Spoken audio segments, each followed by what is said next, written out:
بسم الله الرحمن الرحيم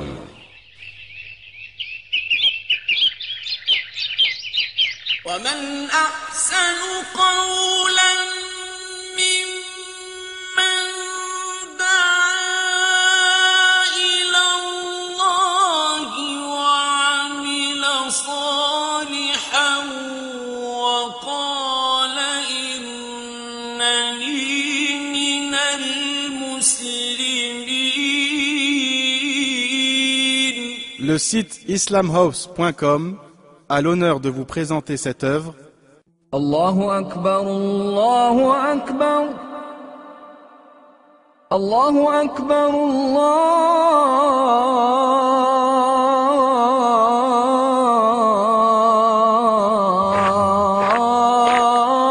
Allahu Akbar. Pourquoi ne fais-tu pas la prière? Entre l'homme et la mécréance, il y a l'abandon de la prière. Celui qui la délaisse a mécru. Pourquoi ne fais-tu pas la prière? Le premier devoir dont l'homme est appelé à rendre compte le jour de la résurrection est la prière. Pourquoi ne fais-tu pas la prière? Tu te dis, plus tard. Mais le jour où l'ange de la mort viendra à ta rencontre, cela sera trop tard.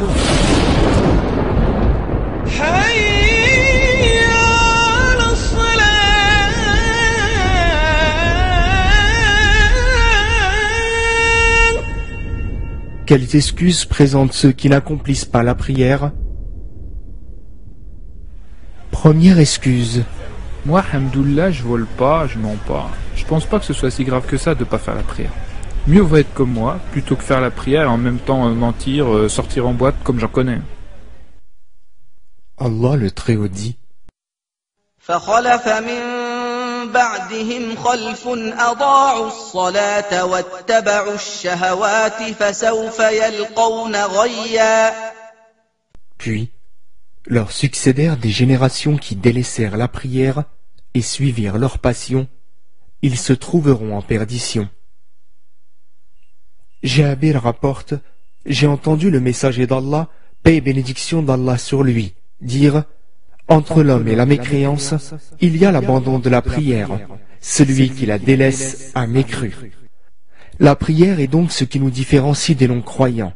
Celui qui présente cette fausse excuse se prétend aussi être musulman, mais il n'accomplit pas ce qui nous différencie le plus des non-musulmans, la prière pour Allah seul.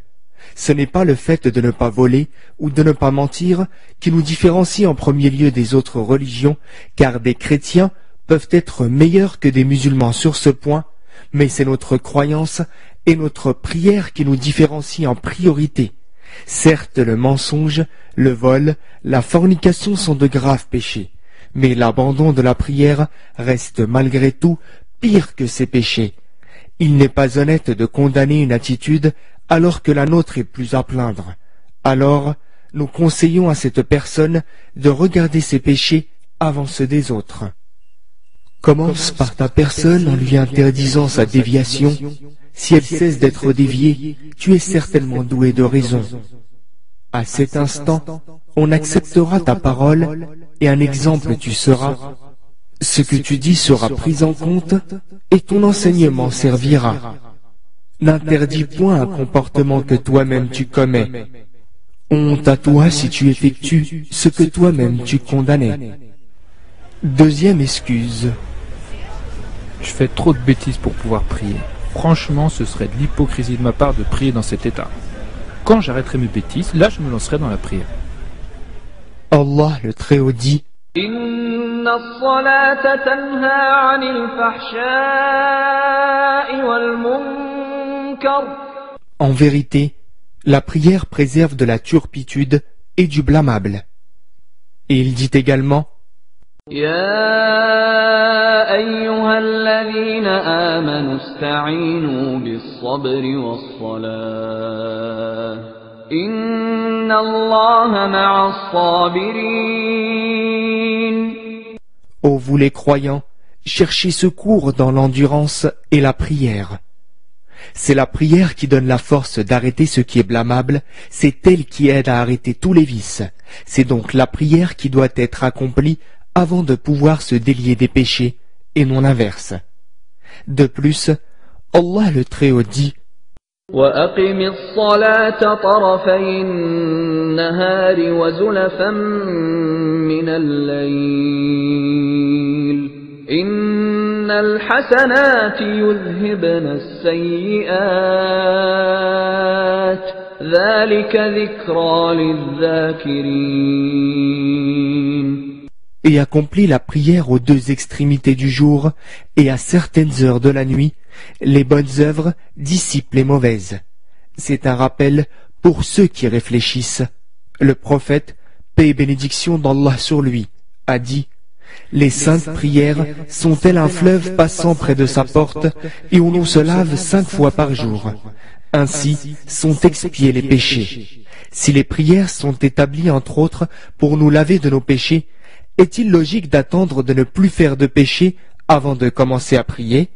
Cela ressemble à celui qui prétend être trop sale pour se laver. Ça n'a vraiment aucun sens. D'autant plus, ne pas faire la prière est en soi-même un très grave péché. Troisième excuse. Je suis trop jeune, je préfère profiter un peu de ma jeunesse. Et de toute façon, je compte bien m'y mettre un jour ou l'autre. Allah le Très-Haut dit: وسارعوا إلى مغفرة من ربكم وجنة عرضها السماوات والأرض أعدت للمتقين. Et hâtez-vous vers le pardon de votre Seigneur, et un paradis aussi large que les cieux et la terre, préparé pour les pieux. Selon Abu Huraira, qu'Allah l'agrée, le prophète, paix et bénédiction d'Allah sur lui, a dit: hâtez-vous de faire les bonnes œuvres avant les périodes de troubles et de tentation, telle une nuit sombre. L'homme croyant le matin devient mécréant le soir, ou croyant le soir devient mécréant le matin. Il vend sa religion pour les biens éphémères de ce bas monde. Es-tu sûr que tu vas vivre autant de temps que tu le penses? Et surtout, es-tu sûr que même si tu profites de ta jeunesse, vas-tu ensuite vraiment t'y mettre? Ne penses-tu pas que tu te mens à toi-même en remettant toujours les choses à demain? À chaque fois que tu te poses la question, tu te dis plus tard, plus tard. Mais le jour où l'ange de la mort viendra à ta rencontre, cela sera trop tard. Ne sais-tu pas que l'islam est une religion qui valorise les bonnes œuvres durant la jeunesse? En effet, le jeune pieux sera sous l'ombre du trône d'Allah le jour de la résurrection. Ibn Abbas, qu'Allah l'agrée, rapporte du prophète, paix et bénédiction d'Allah sur lui, qu'il a conseillé un homme en ces termes: profite de 5 choses, c'est-à-dire en accomplissant les bonnes œuvres, avant que 5 autres ne surviennent, de ta vie avant que ta mort ne survienne, de ta bonne santé avant que tu ne tombes malade, de ton temps libre avant d'être occupé, de ta jeunesse avant que ta vieillesse n'ait lieu, de ta richesse avant que d'être touché par la pauvreté. Quatrième excuse. C'est trop tard, j'ai trop déliré. Allah me pardonnera jamais. Allah le Très-Haut dit: قل يا عبادي الذين أسرفوا على أنفسهم لا تقنطوا من رحمة الله إن الله يغفر الذنوب جميعا إنه هو الغفور الرحيم. Dis: ô mes serviteurs qui avez commis des excès à votre propre détriment, ne désespérez pas de la miséricorde d'Allah, car Allah pardonne tous les péchés. Oui, c'est lui le pardonneur, le très miséricordieux. Selon Abu Musa al-Ash'ari, qu'Allah l'agrée, le prophète, paix et bénédiction d'Allah sur lui, a dit: Allah exalté tend sa main la nuit pour accepter le repentir du pécheur du jour, et le jour pour accepter le repentir du pécheur de nuit, et ce, jusqu'à ce que le soleil se lève de l'Occident. Si Allah et son messager te disent qu'il n'est pas trop tard, comment croire qu'Allah ne te pardonnera jamais? remets-toi en question et reviens vers Allah maintenant sans tarder. Cinquième excuse. Je suis débordé. Franchement, pour l'instant, j'ai pas le temps. Et en plus, on ne dit pas que le travail c'est l'adoration? Allah le Très-Haut dit: إن وعد الله حق فلا تغرنكم الحياة الدنيا ولا يغرنكم بالله الغرور. La promesse d'Allah est vérité. Que la vie présente ne vous trompe donc pas, et que le trompeur, Satan, ne vous induise pas en erreur sur Allah. Selon Abu Huraira, qu'Allah l'a guéri, le prophète, paix et bénédiction d'Allah sur lui, a dit: malheur à l'esclave du dinar, du dirham et des vêtements de luxe. Si on suppose que l'on accomplisse chaque prière en 5 minutes, qu'on multiplie par 5 prières quotidiennes, on obtient un total de 25 minutes par jour, soit à peu près 1 minute par heure. Qui d'entre nous serait assez avare pour refuser à son Créateur 1 minute par heure? Quant à la phrase qui est dite à tort et à travers, le travail c'est l'adoration, ne provient ni du Coran, ni de la Sunna, et elle prête vraiment à rire. Si le travail qui est en soi-même une chose honorable occupe au point de ne pas avoir le temps de donner 5 minutes à ton Créateur, alors c'est vrai, tu dois être en pleine adoration, l'adoration de Satan, l'adoration de l'argent, mais certainement pas celle d'Allah. Sixième excuse. J'ai peur d'arrêter la prière. Surtout qu'on m'a dit que si on commençait la prière et qu'on l'arrêtait, c'était pire que de n'avoir rien fait. Allah le Très-Haut dit: فمن يعمل مثقال ذرة خيرا يره. Quiconque fait un bien fût-ce du poids d'une fourmi le verra. Le prophète, paix et bénédiction d'Allah sur lui, a dit: craignez Allah, ne serait-ce que par le fait d'offrir une demi-date. Comment celui qui essaye d'obéir à Allah et n'y arrive pas pourrait-il être pareil ou même pire à celui qui ne tente rien? Dire de telles choses est vraiment un mensonge évident. Celui qui fait la prière puis s'arrête, serait-il égal à celui qui ne s'est jamais prosterné?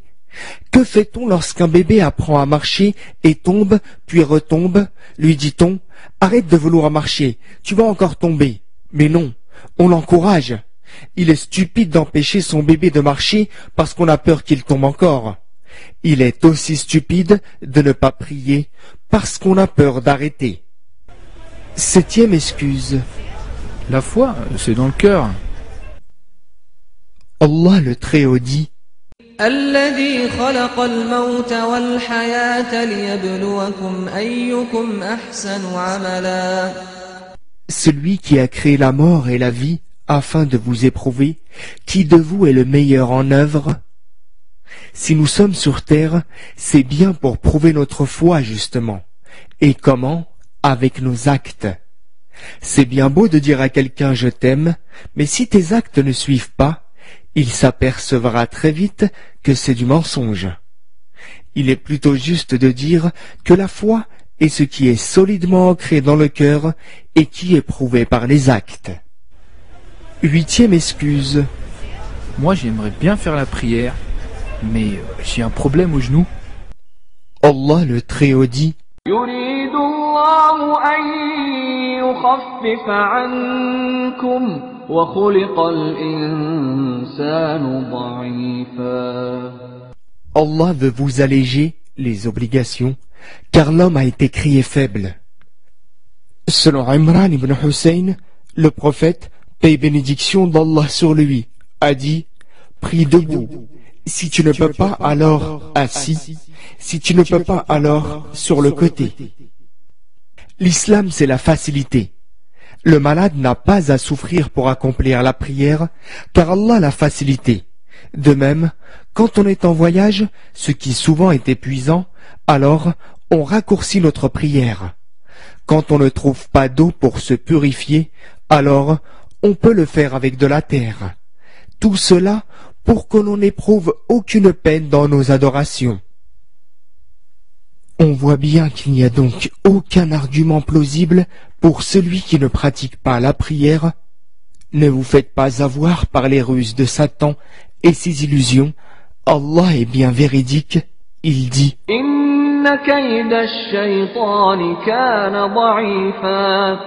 la ruse du diable est certes faible. Que ceux qui ne pratiquent pas encore la prière se demandent donc pourquoi. Les autres sont-ils meilleurs que moi?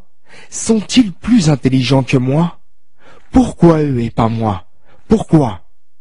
Il n'y a de pouvoir ni de puissance qu'en Allah. Pour conclure, le prophète, paix et bénédiction d'Allah sur lui, a dit: le premier devoir dont l'homme est appelé à rendre compte le jour de la résurrection est la prière. Notre Seigneur, auquel rien n'échappe, s'adressant aux anges, leur dira: voyez si la prière de mon serviteur est parfaite. Si elle l'est, inscrivez-la lui parfaite. Si mon serviteur a des prières surérogatoires, comblez-les avec les imperfections.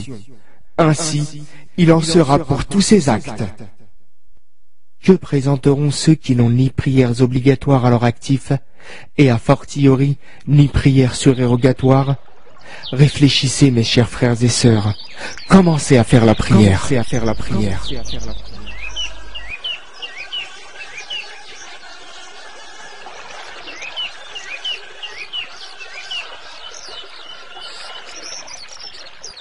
Cette œuvre est désormais à votre disposition. Après l'avoir mise en pratique, propagez-la, conformément à la parole prophétique. Ballighu anni walau aya. Transmettez de ma part, ne serait-ce qu'un verset. Votre site islamhouse.com, l'islam à la portée de tous.